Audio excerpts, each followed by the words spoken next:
धन्यवाद सद्गुरु। अब हम अपने बेहतरीन और धैर्यवान श्रोता समूह के सवालों को लेंगे। एक विनम्र आग्रह है कि अपने सवाल ऊंची आवाज में ना बोलकर माइक पर पूछें और कृपया एक व्यक्ति एक ही सवाल पूछे।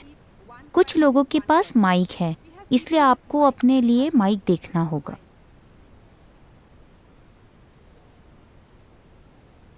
नमस्कार गुरुजी। गुरुजी, आपने कहा है कि केवल 1% लोग अपनी प्रतिभा तक पहुंच पाते हैं। आपने हमेशा हमसे कहा है कि हम भीतर की ओर मुड़ें, तो हम भीतर कैसे मुड़ें और अपने भीतर हम क्या खोजें? मैं कह रहा हूं कि केवल 1% लोग अपनी प्रतिभा तक पहुंच पाते हैं और आप कहते हैं कि हमें इस प्रतिभा के उपयोग के लिए भीतर मुड़ने की जरूरत है। हम भीतर कैसे मुड़ें और हम क्या देखें?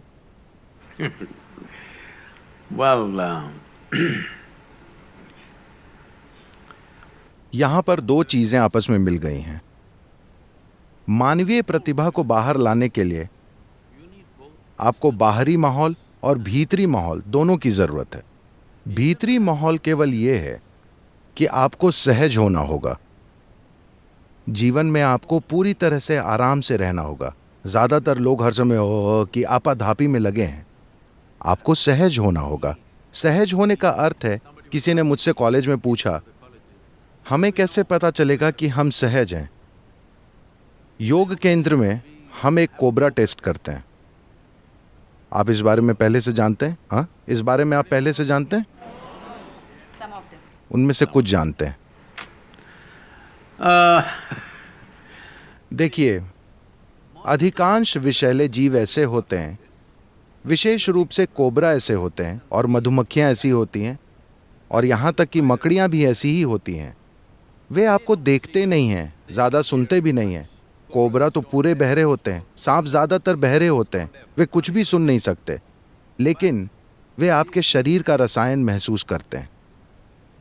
अगर आप जंगल में जाएं और किसी कोबरा को यूं ही ऐसे उठा लें, सिर से नहीं, कुछ इस तरह से, तो वो कोई विशेष प्रतिक्रिया नहीं करेगा और आपके पास आ जाएगा। शायद आपने देखा हो, उन्होंने एक फोटो दिखाई थी जिसमें मैंने एक कोबरा को अपने हाथ में उठाया है, सिर से पकड़कर नहीं, बस ऐसे ही। वो पालतू सांप नहीं, एक जंगली सांप है, ठीक है? वो हमारे साथ 2 दिनों तक रहा, फिर पहाड़ों में छोड़ आए। वहां आया था इसलिए पकड़ लिया। तो अगर किंग कोबरा आपको डस ले तो आपके पास 20 से 40 मिनट का जीवन बाकी रहेगा।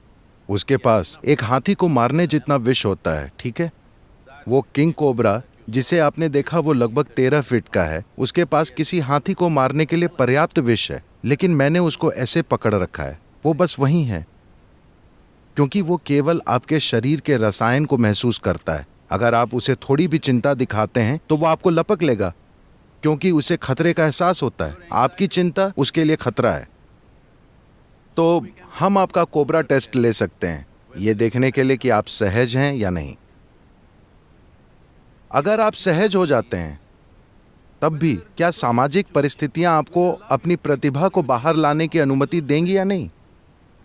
जब आपके पास काफी कट्टर सामाजिक बनावट होती है, जब आपके आसपास काफी कट्टर धर्म होते हैं, तो वे आपकी अपनी प्रतिभा को बाहर लाने की अनुमति नहीं देते। वो ये पक्का करेंगे कि आप उनके द्वारा बनाए नियमों से बंधे रहें। तो एक सामाजिक माहौल और एक भीतरी माहौल, ये बनाना महत्वपूर्ण है। मुझे लगता है कि आज आप अपने आसपास की किसी भी तरह की कट्टर परिस्थिति या दबाव वाली परिस्थितियों से भाग सकते हैं। आप उस जगह को छोड़ सकते हैं। 100-200 साल पहले किसी स्थान को ऐसे छोड़ना संभव नहीं था, लेकिन आज अगर आपको ऐसी परिस्थिति मिले जो आपके जीने के तरीके के लिए बिल्कुल सहायक ना हो, तो आप उस जगह को छोड़ सकते हैं और कहीं और जा सकते हैं, है ना? यह अतीत में संभव नहीं था, लेकिन आज आप सहज तो होना चाहते हैं, पर आप में से whole lot of you are taking pride. काफी लोग ध्यान की कमी और अपने तनाव को एक योग्यता के तौर पर देखते हैं। मुझे स्ट्रेस है, मुझे स्ट्रेस है। क्या ये किसी तरह की काबिलियत है? ये काफी हद तक ऐसा हो गया है, विशेष रूप से मैनेजमेंट क्षेत्र में। अगर आप सीईओ हैं तो आपको कम से कम अल्सर होना चाहिए, वरना आप एक अच्छे सीईओ नहीं हैं। आप कड़ी मेहनत नहीं कर रहे हैं। ऐसा इसलिए है क्योंकि हम तनाव को एक प्राकृतिक घटना मान रहे हैं। नहीं, तनाव होने का मतलब सिर्फ ये है कि आप अपने सिस्टम को संभाल नहीं पा रहे हैं, है ना? आपको अपने शरीर को संभालना, अपने शरीर के रसायन को संभालना, विचारों और भावनाओं को संभालना नहीं आता है, और आप बोल रहे हैं कि ये किसी और वजह से हो रहा है। नहीं, बाहर की परिस्थिति लोग उस तरह से बनाएंगे जिस तरह से वे जीवन को जानते हैं। भीतरी परिस्थिति को वैसी बनाना जैसी आप चाहते हैं, ये आपका काम है ना? दुनिया में हर चीज 100% आपके तरीके से नहीं होगी, कभी भी नहीं, लेकिन कम से कम इस एक व्यक्ति को आपकी इच्छा अनुसार चलना चाहिए, है ना? इस समय ये व्यक्ति आपकी इच्छा के हिसाब से नहीं चल रहा है, ये एक बड़ी समस्या है। The reason why I am here today मैं आज यहाँ इसलिए आया हूँ कि आपकी खुशहाली के लिए साधन और टेक्नोलॉजी प्रदान कर सकूं, जिससे कि कम से कम आप अपने भीतर वैसे बने जैसा आप होना चाहते हैं। अगर आपके पास चॉइस होती कि आप अपने भीतर कैसा होना चाहते हैं, तो आप क्या चुनेंगे, खुश होना या दुखी होना? आपको अभी बताना होगा, मैं आशीर्वाद देने वाला हूं। आप खुद के लिए क्या चाहते हैं ये बिल्कुल साफ है ना? यदि खुश होने या दुखी होने के बीच चुनना हो तो आप खुश होना चुनेंगे। आप अपने पड़ोसी के लिए जो चाहेंगे उस पर बहस की जा सकती है, लेकिन आप अपने लिए जो चाहते हैं वो 100% स्पष्ट है। सहज होने की बात करें तो उसके अनेक तरीके हैं। लोगों से यह सवाल पूछा जा सकता है, वे बोलेंगे सहज होने का अर्थ है शांति। एक बार ऐसा हुआ, क्या मैं चुटकुला सुना सकता हूं? एक चुटकुला चलेगा? क्योंकि यहां बहुत सारे लोग इतने गंभीर दिख रहे हैं। क्या जेएनयू में चुटकुले चलते हैं या केवल गंभीरता? हेलो, हर समय चुटकुले। ठीक है। तो शंकरन पिल्लई एक आक्रामक पति था। वो हमेशा अपनी पत्नी को परेशान करता था, कभी पीटता था, कभी यौन प्रताड़ना देता था, कभी गालियां देता था, हर रोज ये सब करता था। लेकिन उसकी पत्नी हमेशा बहुत शांत रहती थी, एकदम शांत।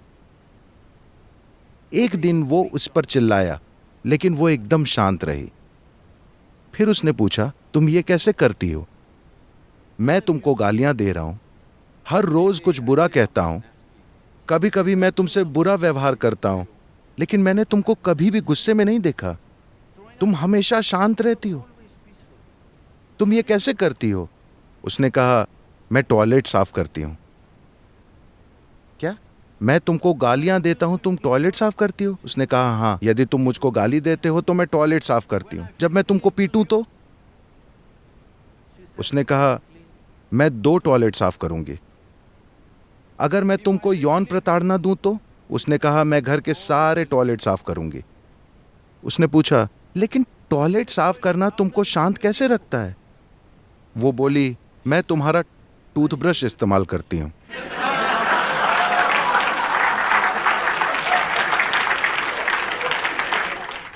तो इसे संभालने के कई तरीके हैं।